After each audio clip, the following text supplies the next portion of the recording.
Good evening everyone, कैसे हैं आप सब। आशा करती हूँ आप सब अच्छे होंगे। स्वागत करती हूँ आपका हमारे चैनल टारगेट विद आशुतोष पर। देखिए, दिल्ली पुलिस की जो हमने ये सीरीज़ शुरू की थी, इसी में ये दूसरा वीडियो है और ये वीडियो है आपका जीएस क्वेश्चन से रिलेटेड। हम लोग अभी प्रीवियस ईयर क्वेश्चंस को ही कर रहे हैं, जिसमें मैं 14 दिसंबर 2020 की शिफ्ट फर्स्ट का ये जीएस का पोर्शन लेकर आ गई हूँ। तो जिन लोगों ने अभी तक फॉर्म नहीं भरा है, भर दीजिए। 7,500 पोस्ट हैं, 5,000 लड़कों के लिए हैं, 2,500 लगभग लड़कियों के लिए हैं। बहुत ही अच्छा मौका है आपका दिल्ली पुलिस में जाने का, अपने देश की राजधानी में नौकरी करने का, एक सम्मानित नौकरी करने का। तो आगे बढ़ते हैं। पहले मैं आपको एक जानकारी देना चाहती हूँ। देखिए, हमने आपको बताया था कि दिल्ली पुलिस कांस्टेबल के लिए जो आपका पार्ट डी है कंप्यूटर और जो पार्ट ए है जीएस, इन दोनों की ही हम आपको तैयारी कराएंगे। पार्ट डी के लिए एक बहुत ही बेहतरीन किताब के बारे में मैं आपको बताना चाहती हूँ। रामबाण कंप्यूटर्स की जो ये बुक है, 4,000 प्लस इसमें क्वेश्चन है जो कि टीसीएस पूछ चुका है। क्वेश्चन वन लाइनर की फॉर्म में है, एमसीक्यू की फॉर्म में है, प्रैक्टिस सेट में है, टॉपिक वाइज है और चैप्टर वाइज है। ये बुक मैं आपको इसके बारे में एक वीडियो भी मैं बना चुकी हूँ ऑलरेडी, आप जाकर उसको जो है चैनल पर देख भी सकते हैं। बहुत ही अच्छी किताब है और आपको यहाँ से ज़रूर हेल्प मिलेगी, चाहे आप हिंदी मीडियम से पढ़ते हैं या इंग्लिश से, दोनों ही लैंग्वेज में ये बुक आपको मिल जाएगी। तो और भी अगर आप कोई एग्ज़ाम दे रहे हैं तो कंप्यूटर की तैयारी के लिए एक बढ़िया बुक है, बहुत ही कम प्राइस पे या फिर बहुत ही रीज़नेबल से प्राइस पे आपको ये किसी भी आपके नियरेस्ट शॉप से भी मिल जाएगी। नहीं तो आप हमारे टेलीग्राम चैनल से जुड़िए। आप इस वीडियो के डिस्क्रिप्शन बॉक्स में जाइए, वहाँ पे भी आपको इसका लिंक मिल जाएगा, वहाँ से भी आप इसको परचेज़ कर सकते हैं। ठीक इसी तरीके से एक स्टैटिक जीके की भी किताब है, ये भी एक रामबाण किताब है। देखिए, इन किताबों को रामबाण नाम इसीलिए दिया गया है क्योंकि कोई भी ऐसा प्रश्न जो पिछले 8 साल में पूछा गया है, अगर वो स्टैटिक से है, वो इसमें छूटा नहीं है, उसको इसमें कवर किया गया है। आगे भी जो ये सब परीक्षाएं हैं, इन सभी परीक्षाओं के लिए आपको इसमें प्रश्न देखने को मिलेंगे। तो इसमें 5,000 से ज़्यादा, बल्कि 5,500 से ज़्यादा प्रश्न इस वाली बुक के अंदर हैं, जो कि एक स्टैटिक जीके की किताब है। इसके भी कुछ वीडियोस मैं ऑलरेडी चैनल पे अपलोड कर चुकी हूँ। अगर आपको लगता है कि ये बुक आपको हेल्प कर सकती है तो दोनों ही किताबें आप लोग खरीद सकते हैं। दोनों का ही लिंक आपको डिस्क्रिप्शन बॉक्स में मिल जाएगा। आगे बढ़ते हैं। तो देखिए, पहला प्रश्न जो पूछा गया था, Garia Puja is a festival celebrated in the third week of April. This festival is related to which of the following states. Garia Puja जो कि अप्रैल के तीसरे सप्ताह में मनाया जाने वाला एक त्यौहार है, यह त्यौहार किस राज्य से संबंधित है। ऑप्शन है आपके सामने मध्य प्रदेश, त्रिपुरा, पंजाब या फिर अरुणाचल प्रदेश। तो किस राज्य से गरिया पूजा संबंधित है, इसका जो सही जवाब है वो है आपका ऑप्शन नंबर बी, यानी कि त्रिपुरा। तो 7 सिस्टर स्टेट का एक पार्ट है त्रिपुरा, इसी से संबंधित है आपका गरिया पूजा त्यौहार। फिर है who among the following in the communication channel between the council of minister and the president of India. निम्नलिखित में से कौन मंत्री परिषद और भारत के राष्ट्रपति के बीच संचार का एक चैनल है, यानी कि संचार का काम जो करता है, यानी कि राष्ट्रपति से मंत्री परिषद तक और मंत्री परिषद से राष्ट्रपति तक बात पहुंचाने का काम कौन करते हैं। ऑप्शन है speaker of Lok Sabha, vice president, prime minister या फिर चेयरमैन ऑफ राज्यसभा। तो हम जानते हैं कि ये काम करता है प्रधानमंत्री। Option C will be the correct answer. तो जो प्रधानमंत्री हैं वो प्रेसिडेंट और मंत्री परिषद के बीच एक कड़ी के रूप में वो काम करते हैं, और ये हमारा पॉलिटी का एक क्वेश्चन है।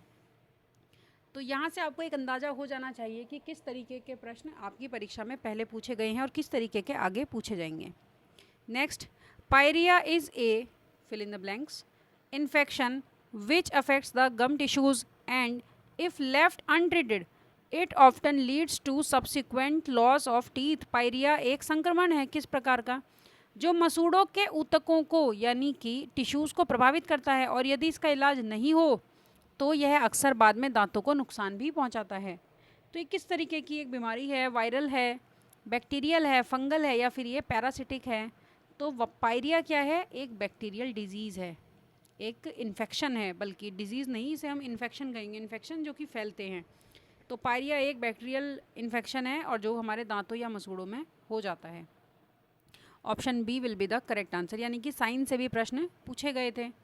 Mallikarjun and the Virupaksha temple at the Pattadakal were built by two queens of king Vikramaditya second to commemorate the victory of Chalukyas over the. देखिए, जो पद्दकल है उसमें मल्लिकार्जुन और विरूपाक्ष मंदिर बनवाए गए। इनका निर्माण एक राजा की दो रानियों ने कराया। कौन थे वो राजा? विक्रमादित्य। तो ये चालुक्यों की विजय के उपलक्ष्य में कराया गया था। तो हमें ये बताना है कि किस पर इन्होंने विजय पाई थी। गुप्तास पर, मौर्यंस पर, पल्लवास पर या पांडवास पर। तो चालुक्यों की विजय किस पर हुई थी? तो चालुक्यों ने पल्लवों पर विजय पाई थी। ऑप्शन नंबर सी आपका करेक्ट आंसर हो जाएगा। Next, who among the following can appoint the controller and auditor general of India. निम्नलिखित में से कौन भारत के नियंत्रक एवं महालेखा परीक्षक की नियुक्ति कर सकता है? ऑप्शन है the prime minister, the chief justice of the supreme court, the vice president या फिर द प्रेसिडेंट। तो देखिए, भारत के नियंत्रक महालेखा परीक्षक की जो नियुक्ति है वो कौन कर सकता है? तो वो हमारे राष्ट्रपति कर सकते हैं, president. Option D will be the correct answer. An EEG is a test used to evaluate the electrical activity in the brain. Select the full form of EEG. EEG एक परीक्षण है जिसका उपयोग मस्तिष्क में विद्युत गतिविधि का मूल्यांकन करने के लिए किया जाता है। इसका पूर्ण रूप यानी कि इसकी फुल फॉर्म क्या है? ऑप्शन है पहला ऑप्शन देख लेते हैं, इलेक्ट्रो एपिलेप्सीग्राफ। सेकेंड ऑप्शन है इलेक्ट्रो एनसीफेलोग्राम। थर्ड ऑप्शन है इलेक्ट्रो असेंशियलग्राफी। डी है इलेक्ट्रो एसेंट्रिक ग्राफी। तो ईईजी की फुल फॉर्म है option B, electro encephalogram. Next question, ring worm is a common skin infection caused by daad. एक सामान्य त्वचा संक्रमण है जो निम्न कारणों से होता है। तो देखिए, जो आपका डिजीज़ है, इन्फेक्शन, यानी कि बायोलॉजी से काफ़ी प्रश्न पूछे जा रहे हैं। ऑप्शन है वायरस, फंगस, बैक्टीरिया या फिर प्रोटोजोआ। तो रिंग वॉर्म हम जानते हैं कि जो दांत खाज खुजली की वजह से जो होते हैं, तो ये किस तरीके के इन्फेक्शन होते हैं? ये फंगल होते हैं, fungus infection. Option B will be the correct answer. Next है, who among the following was appointed as the first law minister of independent India in 1947। निम्नलिखित में से किसे 1947 में स्वतंत्र भारत के पहले कानून मंत्री के रूप में नियुक्त किया गया था? ऑप्शन है डॉक्टर भीमराव अम्बेडकर, लोकमान्य तिलक, सरदार वल्लभ भाई पटेल या फिर लाल बहादुर शास्त्री। तो देखिए, इसका जो हमारा सही जवाब हो जाएगा वो हो जाएगा option number A, doctor Bhimrao Ambedkar. ये हमारे पहले कानून मंत्री बने। नेक्स्ट है, dash is the integrated approach to study soil as a collection of natural bodies. Dash प्राकृतिक निकायों के संग्रह के रूप में मिट्टी का अध्ययन करने के लिए एकीकृत दृष्टिकोण है। पेडालॉजी, इकोलॉजी, सेरोलॉजी या फिर ओइनोलॉजी। तो देखिए, पेडालॉजी जो है ये आपका मिट्टी का अध्ययन करने के लिए एक दृष्टिकोण है। Study soil as a collection of natural bodies. Option A will be the correct answer. Next, who among the following was the first female Indian police service IPS officer. भारत की पहली भारतीय पुलिस सेवा अधिकारी कौन थी? तो सब जानते हैं, Kiran Bedi. Option A, option बताने की भी आवश्यकता नहीं है। Option A will be the correct answer. Next, NSSO is an organization under the Ministry of Statistics of the Government of India. What is the full form of NSSO? NSSO Bharat के सांख्यिकी मंत्रालय के अधीन एक संगठन है। इसका पूर्ण रूप क्या है, यानी इसकी फुल फॉर्म क्या है? ऑप्शन है national statistics survey office, national sample survey office, national social survey office या फिर नेशनल सोशल स्टैटिस्टिक्स ऑफिस। तो देखिए, इसकी जो फुल फॉर्म है वो क्या रहने वाली है? ऑप्शन नंबर यहाँ पर रहेगा आपका B, national sample survey office. Option number B will be the correct answer. Which of the following metals has the highest conductivity of the all metals? निम्नलिखित में से किस धातु में सभी धातुओं की अपेक्षा अधिक चालकता होती है? चालकता यानी कि विद्युत का प्रवाह जो है वो सर्वाधिक होता है। ऑप्शन है एल्यूमिनियम, आयरन, सिल्वर या फिर स्टील। तो सबसे ज़्यादा किस में होता है? तो ये सिल्वर में होना चाहिए। Option number C will be the correct answer. Which of the following schedules of the Indian constitution of India embodies three list union, state and concurrent. भारत के संविधान की निम्नलिखित में से कौन सी अनुसूची तीन सूचियों का प्रतीक है? संघ, राज्य और संवर्ती। ऑप्शन है सेकेंड, नाइन्थ, सिक्स्थ या फिर सेवेंथ। तो हम जानते हैं कि सूचियों की जानकारी सेवेंथ में मिलती है। Who was appointed as the goodwill ambassador. तो देखिए, तो करंट का क्वेश्चन था उस समय, और इस तरीके के प्रश्न जो है आ जाते हैं। तो ये यूनिडेप में जो सद्भावना राजदूत बनाए गए थे, तो ये ऑप्शन डी है, कोई नेत्रा मोहनदास थी उस समय, उनको बनाया गया था। और वर्तमान में मैं आपको बता दूं कि जो आयुष्मान खुराना है, ये यूनिसेफ में इंडिया के ब्रांड एम्बेसडर अभी बने हुए हैं, यूनिसेफ। तो खैर ये करंट का, इसको हम छोड़ देते हैं, आगे बढ़ते हैं। The Chola dynasty was founded by which of the following rulers. Chola वंश की स्थापना निम्नलिखित में से किस शासक के द्वारा की गई थी? ऑप्शन है राजराज चोल, आदित्य प्रथम, विजयालय चोल या फिर राजेंद्र चोल प्रथम। तो चोल डायनेस्टी की जो स्थापना की गई थी, तो वो किसके द्वारा की गई थी? वो Vijayalaya Chola. Option number C will be the correct answer. An extensive elevated area of relativity flat land is called. अपेक्षाकृत समतल भूमि का विस्तृत ऊंचा क्षेत्र क्या कहलाता है? प्लेट्यू, ग्लेशियर, माउंटेन या फिर लगून। पठार, हिमनद, पहाड़ या फिर लगून। तो इसका सही आंसर क्या होगा? Option number A, plateau will be the correct answer, पठार। आगे बढ़ते हैं। Who among the following was conferred the Indira Gandhi peace prize 2020 by former prime minister Manmohan Singh. पूर्व प्रधानमंत्री मनमोहन सिंह द्वारा निम्नलिखित में से किसे इंदिरा गांधी शांति पुरस्कार 2020 से सम्मानित किया गया? ऑप्शन है Jeff Cowen, Richard Attenborough, George page या फिर डेविड एटनबरो। तो ये भी आपका करंट का ही ये क्वेश्चन था। इसका आंसर ऑप्शन नंबर डी है। Next, to accelerate the efforts to achieve universal sanitation coverage and to put focus on sanitation, when did the Prime Minister of India launch the स्वच्छ Bharat mission? सार्वभौमिक स्वच्छता coverage प्राप्त करने के प्रयासों में तेजी लाने और स्वच्छता पर ध्यान केंद्रित करने के लिए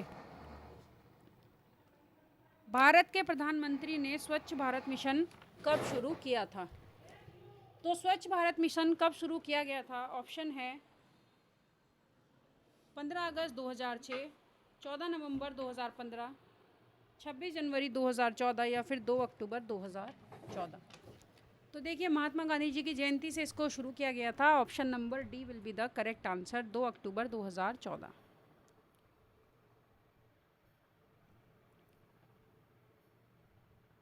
तो ये मैंने आपको बताया था, ये वही क्वेश्चन रिपीट हो गया है, यूनिसेफ वाला। तो इसमें Ayushmann Khurrana, option D. Dash is the harvest festival celebrated on the 13th or 14th April in Punjab every year, and it marks the birth of the Khalsa Panth of the Sikh community. Dash हर साल पंजाब में 13 या 14 अप्रैल को मनाया जाने वाला एक फसल उत्सव है। यह सिख समुदाय के खालसा पंथ के जन्म का प्रतीक है। तो कौन सा है? होला मोहल्ला, लोहरी, करवा चौथ या फिर बैसाखी। तो हम जानते हैं कि 13 और 14 अप्रैल को क्या मनाया जाता है? तो इसका जो करेक्ट आंसर है ऑप्शन नंबर डी, बैसाखी मनाई जाती है। In which of the following cities are the marble carved Dilwara Jain temples located that enshrines various Jain Tirthankar. निम्नलिखित में से किस शहर में संगमरमर से नकाशीदार दिलवाड़ा जैन मंदिर स्थित है, जिसमें विभिन्न जैन तीर्थंकरों की प्रतिष्ठा है? ऑप्शन है जयपुर, पुणे, माउंट आबू या फिर शिमला। तो देखिए, दिलवाड़ा का जैन मंदिर माउंट आबू में है। Option number C will be the correct answer. The Kisan credit card scheme was introduce in which year by Indian banks. भारतीय बैंकों द्वारा किसान क्रेडिट कार्ड योजना किस वर्ष शुरू की गई थी? ऑप्शन है 2001, 1996, 1994 या फिर 1998। तो ये कब शुरू की गई थी? इसका सही जवाब है ऑप्शन नंबर डी, 1998 में किसान क्रेडिट कार्ड स्कीम शुरू की गई थी। डैश जनसंख्या की समय समय पर की जाने वाली एक आधिकारिक प्रगणना है। Dash is an official census of population conducted from time to time. तो ये तो इन्होंने हमें खुद ही बता दिया है इसका आंसर, ऑफिशियल सेंसस। हम लोग जो जनगणना करते हैं उसको हम क्या कहते हैं? Census. Option number D will be the correct answer. The first backward class commission was chaired by, प्रथम पिछड़ा वर्ग आयोग की अध्यक्षता की गई। ऑप्शन है वीपी सिंह, पीजी शाह, काका कालेलकर या फिर अनूप शाह। तो देखिए, प्रथम पिछड़ा वर्ग आयोग की जो अध्यक्षता की गई थी वो काका कालेलकर जी के द्वारा। Option C will be the correct answer. Last question है, IFTAS Indian financial technology and alliance service is a wholly owned subsidiary of which of the following banks? IFTAS भारतीय वित्तीय प्रौद्योगिकी और संबद्ध सेवाएं निम्नलिखित में से किस बैंक की पूर्ण स्वामित्व वाली सहायक कंपनी है? ऑप्शन है एसबीआई, आरबीआई या आईएमएफ या फिर आईसीसीआई। तो इसका जो सही जवाब है ऑप्शन बी, आरबीआई। तो आज की वीडियो में इतना ही। आई होप ये आपको पसंद आई होगी। इसका अगर आप लोग पीडीएफ भी पाना चाहते हैं, क्योंकि ये प्रीवियस ईयर पेपर क्वेश्चन है तो इम्पॉर्टेंट है आपके लिए, तो वो आपको हमारे टेलीग्राम चैनल से मिलेगा। उसका लिंक मैं आपको डिस्क्रिप्शन बॉक्स में प्रोवाइड करा दूँगी। तो अगर आपको ये वीडियो पसंद आती है, इसी तरीके की अपडेट से जुड़ने के लिए हमारे चैनल को सब्सक्राइब भी ज़रूर कीजिए। तो आज के लिए इतना ही। धन्यवाद।